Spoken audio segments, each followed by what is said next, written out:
జగత్తుకు పునాది వేయబడక మునుపే ప్రేమ చేత మనలను దేవుడు ఏర్పాటు చేసుకున్నాడు. ఈ భూమి మీద పుట్టినటువంటి మనమందరము కూడా దేవుని కృప వలన, దేవుని ప్రేమ వలన, దేవుని దయా సంకల్పం వలనే ఈ భూమి మీద జన్మిస్తూ వచ్చాం.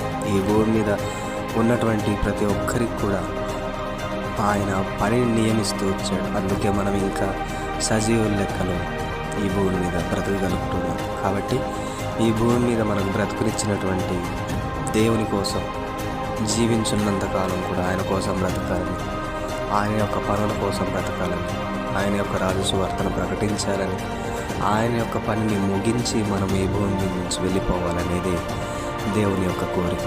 కాబట్టి ఈ రోజు నుంచైనా దేవుని కోసం జీవించు, దేవుని రాజ్యసువార్తను ప్రకటించు.